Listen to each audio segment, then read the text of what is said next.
Hello everyone. आज की video में हम बात करने वाले हैं बहुत ही इंपॉर्टेंट टॉपिक के बारे में, that is new tax regime. जब हम अपनी इनकम टैक्स की रिटर्न फाइल करते हैं तो इनकम टैक्स की रिटर्न फॉर्म में हमसे पूछा जाता है कि हम जो ये रिटर्न फाइल करने जा रहे हैं ये कौन से टैक्स रिजीम में फाइल करने जा रहे हैं।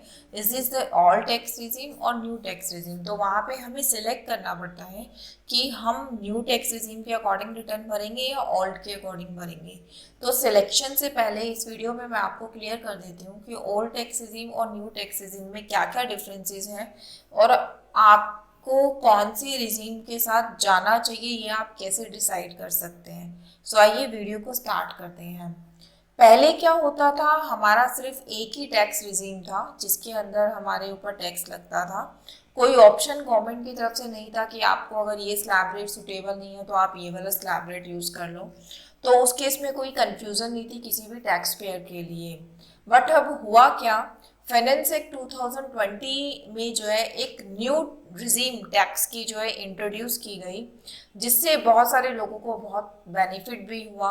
क्योंकि जो न्यू टैक्स रिजीम का आपका स्लैब रेट है वो लोअर साइड है as compare to old tax regime. ठीक है, लेकिन उसमें भी कुछ है डिडक्शन। जैसे आपकी ओल्ड टैक्स रिजीम है, जब आप उसके अकॉर्डिंग अपनी रिटर्न फाइल करते हैं so there are too many deductions and allowances जो आपको मिलते हैं, जिसको यूज करके आप अपना इनकम टैक्स की रिटर्न में रिबेट क्लेम कर सकते हैं।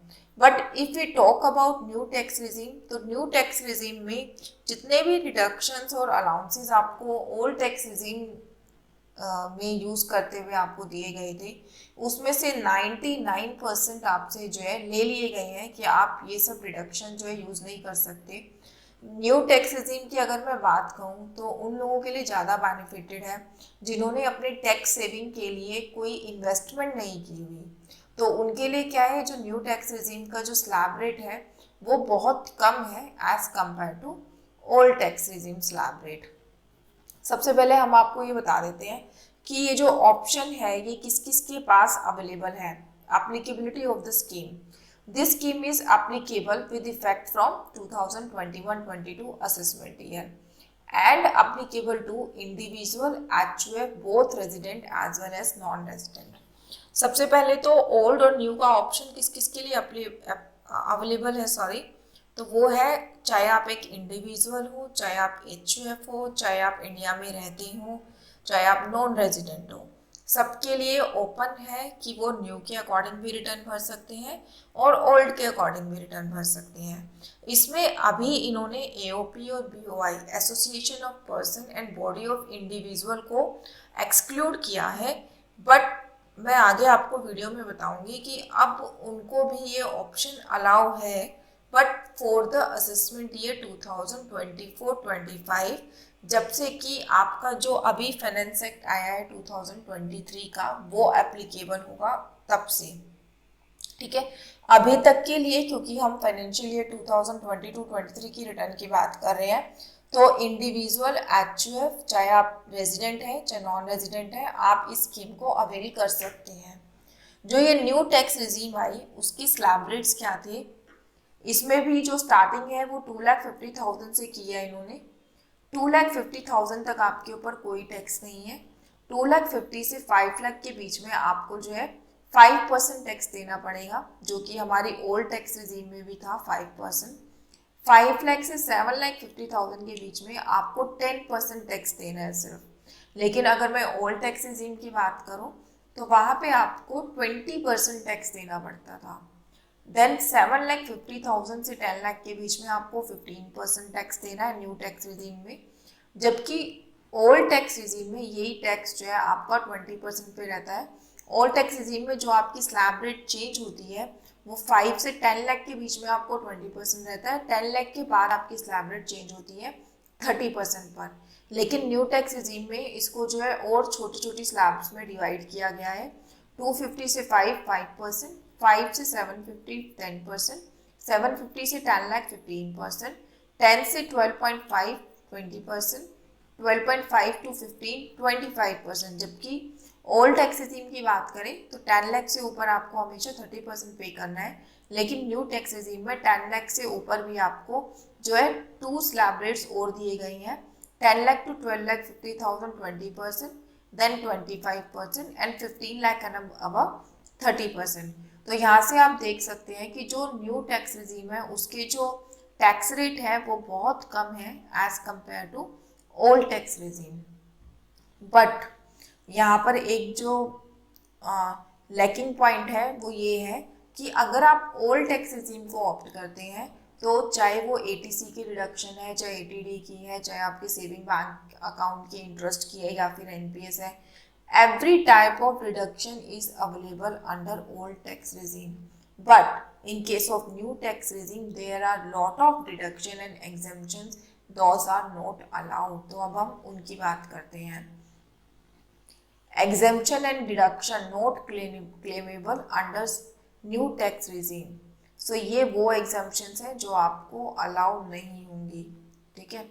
these are the standard deduction under section 80 TTA, 80 TTB, professional tax, entertainment allowance on salary। आपको जो सेविंग बैंक के इंटरेस्ट की 10,000 तक की रिबेट होती है वो नहीं मिलेगी अगर आप न्यू टैक्स रिजीम में जा रहे हो, या प्रोफेशनल टैक्स की रिबेट लेना चाहते हो वो नहीं मिलेगा, एंटरटेनमेंट अलाउंस नहीं मिलेगा। इसके अलावा एलटीए की कोई रिबेट नहीं मिलेगी, एचआरए की कोई रिबेट नहीं मिलेगी। अगर आपकी कोई माइनर चाइल्ड की इनकम आपकी इनकम के साथ क्लब होती है तो यूजुअली उसकी 1500 अप्रॉक्स की रिबेट होती है, वो भी आपको नहीं मिलेगी। हेल्पर अलाउंस आपको नहीं मिलेगा, एजुकेशन अलाउंस नहीं मिलेगा, चिल्ड्रंस का स्पेशल अलाउंस नहीं मिलेगा अंडर सेक्शन 1014। अगर आपने कोई होम लोन लिया हुआ है तो ये बहुत इंपॉर्टेंट है सैलरीड क्लास के लिए कि अगर मेरा कोई होम लोन चल रहा है तो उसके ऊपर जो मैं इंटरेस्ट का इंस्टॉलमेंट पे कर रही हूँ उसकी कोई रिबेट न्यू टैक्स रिजीम में अलाउ नहीं है। Other than this chapter 6A की कोई भी डिडक्शन अलाउ नहीं है, यानी कि अगर आपने पीपीएफ में इन्वेस्टमेंट कर रखा है, सुपर एनुएशन फंड में इन्वेस्ट कर रखा है, या फिर कोई आपने एलआईसी दे रखी है, या टैक्स सेवर एफडी है आपकी, म्यूचुअल फंड है, टैक्स सेवर इक्विटी शेयर्स हैं, सो ऐसी कोई भी इन्वेस्टमेंट आपके न्यू टैक्स रिजीम में अलाउ नहीं है, उसका रिबेट आप क्लेम नहीं कर सकते। देन आपकी कोई भी पर्क्स और अलाउंस की कोई एग्जेम्पशन अलाउ नहीं है अंडर न्यू टैक्स रिजीम। अगर आपको कोई फैमिली पेंशन इनकम है तो उसमें भी जो हमें डिडक्शन मिलती है वो हमें अलाउ नहीं होगी under new tax regime. But there are few minimal सी डिडक्शंस हैं जो अलाउ होती हैं, अब हम उनकी बात करेंगे। You can claim tax exemption for transport allowance का आप ले सकते हैं in case of specially abled person. हर कोई ट्रांसपोर्ट अलाउंस का एग्जेम्पशन नहीं ले सकता, ये सिर्फ जो स्पेशल कैटेगरीज के पर्सन हैं उनके लिए ही अलाउ किया गया है। Conveyance allow receive to meet the conveyance expenditure incurred as a part of employment. Employment में रहते हुए लाइक ऑफिस के काम से अगर कोई आप एक्सपेंडिचर कर रहे हैं तो वो आपको रिबेट मिल जाएगा। या फिर एक बहुत इंपॉर्टेंट इसमें एक डिडक्शन मिलती है, बस एक यही बेनिफिट है न्यू टैक्स रिजीम का जिसमें आप जो है इस डिडक्शन को अवेल कर पाते हैं।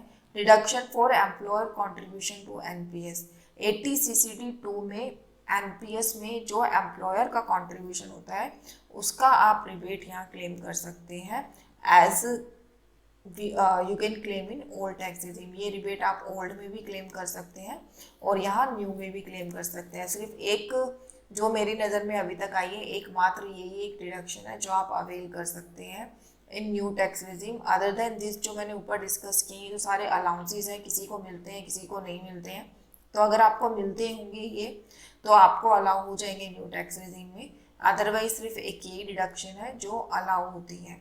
तो ये थी डिडक्शंस जो न्यू टैक्स रिजीम में अलाउ होती हैं और जो अलाउ नहीं होती। अपार्ट फ्रॉम दिस एक हमारी 87A की रिबेट होती है जो कि स्टैंडर्ड डिडक्शन होती है 50,000 की, वो आपको मिल जाएगी न्यू टैक्स रिजीम में भी, ओल्ड और न्यू दोनों में वो मिलती है। इसमें भी इन्होंने अभी फाइनेंस एक्ट 2023 जो कि अभी रिसेंटली आया है ये आपका अप्लीकेबल होगा असेसमेंट ईयर 2024-25 के लिए। तो इसमें इन्होंने जो न्यू टैक्स रिजीम है इसका स्लैब रेट चेंज कर दिया है। जैसे ये स्लैब रेट 2,50,000 से स्टार्ट होता है तो वहाँ पे ये जो है 3 लाख से स्टार्ट होगा और आपकी एक कैपिंग की इनकम को भी उन्होंने बढ़ा दिया है कि वहाँ तक आपको कोई टैक्स नहीं देना पड़ेगा। बट आज हम इस वीडियो में अभी फाइनेंशियल ईयर 2022-23 की इनकम टैक्स की रिटर्न की बात कर रहे हैं, तो अभी मैं उसके बारे में डिस्कस नहीं करूँगी क्योंकि आप लोग कंफ्यूज हो जाएंगे। अभी तक के लिए आप ये देख लीजिए कि अगर आप न्यू टैक्स रिजीम को सिलेक्ट करना चाहते हैं तो आपके ऊपर जो स्लैब रेट लगेगा वो ये स्लैब रेट लगेगा इधर वाला, और अगर आप कंपेयर करना चाहते हैं तो ओल्ड स्लैब रेट ये है इधर वाला। ठीक है, ये मैंने डिफ्रेंशिएट करके दिया है कि कितना आपको एक्स्ट्रा पे करना पड़ेगा। अपार्ट फ्रॉम दिस आप ये देख सकते हैं कि आपने किस किस में इन्वेस्टमेंट की हुई है, और आपको वो ओल्ड टैक्स रिजीम में तो अलाउ है ही, वो अगर आप रिबेट लेते हैं तो आपके ऊपर स्लैब रेट में कौन सी स्लैब में आप फॉल करेंगे और किस में आपको टैक्स ज़्यादा देना पड़ेगा या कम देना पड़ेगा, उसके अकॉर्डिंग आप सिलेक्ट कर सकते हैं। और फिर आप जब अपनी इनकम टैक्स की रिटर्न को फाइल करने लगेंगे तो वहाँ पे ऑप्शन दिया गया है कि आप कौन से सेक्शन में अपनी रिटर्न को फाइल कर रहे हैं। अगर कि आप ओल्ड में कर रहे हैं, ठीक है, तो आपको उस ऑप्शन को सिलेक्ट नहीं करना, उसको इंटैक्ट जैसा वो है वैसा ही छोड़ देना है। लेकिन अगर आप न्यू टैक्स रिजीम में अपनी रिटर्न को फाइल करने जा रहे हैं तो आपको उस ऑप्शन को एक्टिव करना है और फिर अपनी रिटर्न को आगे प्रोसीड करना है। अब मैं बात करूंगी एक बहुत इंपॉर्टेंट चीज़ के बारे में जिसके लिए सब लोग कंफ्यूज रहते हैं। Can I choose between new tax regime and the existing tax regime? इसको मैं पहले आपको ऐसे ओरली बता देती हूँ कि अगर आप एक सैलरीड टैक्स पेयर है, ठीक है, तो जब भी आपका फाइनेंशियल ईयर स्टार्ट होता है तो आपका एम्प्लॉयर एक डिक्लेरेशन मांगता है कि आपकी कौन कौन सी डिडक्शन है, ठीक है, जो जिस डिडक्शन का यूज़ करके वो आपका जो है टैक्स कम काटेगा। और उसी पॉइंट पे वो ये भी पूछ लेगा आपसे कि आप न्यू टैक्स रिजीम ऑप्ट करना चाहते हैं या ओल्ड टैक्स रिजीम ऑप्ट करना चाहते हैं, ताकि वो आपका टीडीएस उसी हिसाब से डिडक्ट करेगा। आप जब उनको वो मैसेज कन्वे कर रहे हैं तो इसका मतलब ये नहीं है कि आपने जो उनको टैक्स रिजीम बता दी, ठीक है, तो उसी टैक्स रिजीम को आपको आगे फॉलो करना है या अपनी रिटर्न भरते समय आपको वही टैक्स रिजीम सेलेक्ट करनी है। At the time of filing return आप अपनी टैक्स रिजीम चेंज कर सकते हैं जो कि आप अपने एम्प्लॉयर को बता के आए हैं।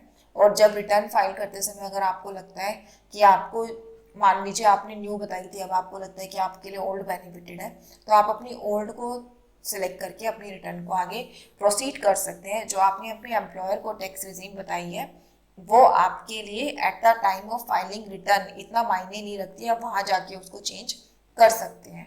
But once you file the return, या फिर आपने एक बार अपनी रिटर्न फाइल कर दी, उसके बाद अगर आप उसे अपनी रिटर्न को रिवाइज कर रहे हैं या रेक्टिफाई कर रहे हैं तो उस केस में आप अपनी टैक्स रिजीम को चेंज नहीं कर पाएंगे। यहाँ हम बात कर रहे हैं सेम फाइनेंशियल ईयर की, ठीक है, अगर आप सेम असेसमेंट ईयर की सेम फाइनेंशियल ईयर की रिटर्न फाइल करते हैं और एक बार आपने रिटर्न फाइल कर दी, बिफोर द ड्यू डेट आपके पास ऑप्शन होता है सिलेक्ट करने का। Once you file the return आप उस टैक्स रिजीम को चेंज नहीं कर पाएंगे। और उसके बाद नेक्स्ट फाइनेंशियल ईयर के लिए आपके पास दोबारा ये ऑप्शन आएगा कि आप कौन से टैक्स रिजीम को सिलेक्ट करके अपनी रिटर्न को फाइल करना चाहते हैं। In case of salaried person ये एक बहुत अच्छा बेनिफिट है उनके लिए कि अगर आप एक सैलरीड टैक्स पेयर हैं, ठीक है, तो आप अपनी जो टैक्स रिजीम है वो हर साल चेंज कर सकते हैं। न्यू ओल्ड न्यूज ओल्ड आप हर साल जो है फ्लिप कर सकते हैं, चेंज कर सकते हैं। बट अगर हम जो है नॉन सैलरीड पर्सन की बात करें, then a non salaried tax payer has to choose the new tax regime when filing the return. They need not declare or intimate their choice to anyone during the year. However, a non-salary taxpayer cannot opt in and opt out of new tax regime every year. जो non salary tax payer होता है उसको कहीं से salary तो मिलती नहीं, तो उसको कहीं पे बताना नहीं है कि वो कौन सी टैक्स रिजीम सेलेक्ट करने जा रहा है। But at the time of filing return file करने की ड्यू डेट से पहले पहले उसको ये सिलेक्ट करना है कि वो कौन सी रिटर्न में फाइल करेगा। और अगर वो न्यू टैक्स रिजीम को ऑप्ट कर रहा है तो एक फॉर्म होता है, वो फॉर्म भर के उनको डिपार्टमेंट को डिक्लेरेशन देनी होती है कि हम न्यू टैक्स रिजीम को जो है ऑप्ट कर रहे हैं। और वंस ही ऑप्ट न्यू टैक्स रिजीम तो वो चेंज नहीं कर पाएंगे, मतलब एक बार तो वो ओल्ड टैक्स रिजीम में वापस आ जाएंगे बट दोबारा से उस न्यू टैक्स रिजीम को वो ऑप्ट नहीं कर पाएंगे फॉर फ्यूचर। ठीक है, मतलब अगर मैं लेमन लैंग्वेज में बोलूँ तो नॉन सैलरीड जो बिजनेस एंड प्रोफेशन की रिटर्न भरते हैं उनके पास न्यू टैक्स रेजिम ऑप्ट करने का जो है एक ही बार चांस है। वो एक फॉर्म होता है फॉर्म 10I, उसको भर के जो है इसको अवेल कर सकते हैं। अगर उन्होंने एक बार न्यू टैक्स रेजिम ऑप्ट कर ली और दोबारा से वो ओल्ड में आ गए हैं तो फ्यूचर में कभी न्यू को दोबारा सिलेक्ट नहीं कर पाएंगे, जबकि सैलरीड वालों के पास हमेशा ऑप्शन होता है न्यू और ऑप्ट में स्विच करने का। तो ये था आपके लिए detail discussion new tax regime के ऊपर और कैसे आप अपनी इनकम टैक्स की रिटर्न में इसको सिलेक्ट करेंगे। Thank you so much video में बने रहने के लिए। अगर आपको ये सेम कंटेंट रीड करना है तो इसका लिंक मैं अपनी वीडियो के डिस्क्रिप्शन बॉक्स में मेंशन कर दूंगी, आप वहाँ से इसको राइटअप को जो है स्टडी कर सकते हैं। Thanks a lot.